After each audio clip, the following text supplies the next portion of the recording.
આ વચ્ચે વાવથરા જિલ્લાથી મહત્વપૂર્ણ સમાચાર આવી રહ્યા છે। માનવતાનો સંદેશ થરાદમાં ધર્મના ભેદભાવ ભૂલી હર્ષોલ્લાસ સાથે ઉજવણી। રમજાન ઈદ સરહદી નગર થરાદમાં આજે પવિત્ર રમજાન ઈદની ઉજવણી માત્ર એક ધાર્મિક ઉત્સવ નહીં પરંતુ માનવતા અને એકતાનું મહાકુંભ બની રહી છે, જેમાં એક માસના કઠિન રોજા અને અલ્લાહની અતૂટ ઇબાદત બાદ આજે જ્યારે ઈદનો ચાંદ મોહબ્બતની રોશની લઈને આવ્યો ત્યારે સમગ્ર થરાદ શહેર ભાઈચારાના રંગે રંગાયેલું જોવા મળ્યું હતું, જેમાં થરાદની ચામુંડાનગર સોસાયટી પાસે સ્થિત વિશાળ ઈદગાહના મેદાનમાં વહેલી સવારથી જ શ્રદ્ધાનો દરિયો ઉમટ્યો હતો, જેમાં હજારોની સંખ્યામાં અયુબ સાહેબ અને મૌલાના યુસુફ સાહેબની પેશ ઇમામમાં અત્યંત શિસ્તબદ્ધ રીતે સામૂહિક નમાઝ અદા કરી હતી,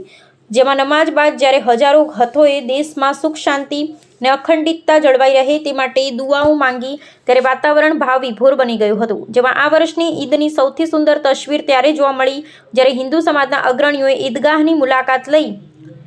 મુસ્લિમ ભાઈઓને હાર્દિક મુબારકબાદી પાઠવી અને આ પ્રસંગે નગરપાલિકાના પૂર્વ પ્રમુખ શ્રી પથુભાઈ રાજપૂત, જિલ્લા પંચાયતના પૂર્વ શિક્ષણ મંત્રી શ્રી મોંગીલાલ પટેલ તથા થરાદ તાલુકા કોંગ્રેસ પ્રમુખ શ્રી પ્રધાનજી ઠાકોર વગેરે સહિતના આગેવાનોએ મુસ્લિમ બિરાદરોને ગળે મળી ઈદની શુભકામનાઓ પાઠવી હતી અને આ દ્રશ્યોએ સાબિત કરી દીધું છે કે ધર્મ અને મઝહબ ભલે અલગ હોય પરંતુ માનવતા અને પ્રેમનો રસ્તો એક જ છે, જેમાં તહેવારની ગરિમા જળવાઈ રહે અને કોઈ અનિચ્છનીય બનાવ ન બને તે માટે થરાદ પોલીસ તંત્ર દ્વારા સરાહનીય કામગીરી કરવામાં આવી હતી અને પોલીસ સ્ટાફે ઈદગાહ વિસ્તારમાં પૂરતો સુરક્ષા બંદોબસ્ત જાળવી રાખી શાંતિપૂર્ણ ઉજવણીમાં સહયોગ આપ્યો હતો, જેમાં મુસ્લિમ સમાજના પ્રમુખ હાજીભાઈ જે પઠાણે આ અવસરે ગૌરવ સાથે જણાવ્યું હતું કે થરાદની ધરતી પર દરેક તહેવાર હળીમળીને ઉજવવાની વર્ષો જૂની પરંપરા છે। અહીં દિવાળી હોય કે ઈદ આખું શહેર એક પરિવાર બનીને ઉજવણી કરે છે। આ તસવીરની સાથે કયુમભાઈ ચૌહાણ, વાવથરા જિલ્લા બ્યુરો ચીફ। अस्सलामु अलैकुम वरहमतुल्लाहि वबरकातुह। आज अल्हम्दुलिल्लाह थराद ईदगाह के अंदर हम सब मुसलमान बिरादर भाइयों ने मिलजुल कर ईद की त्यौहार को मनाया और ईद की नमाज़ अदा की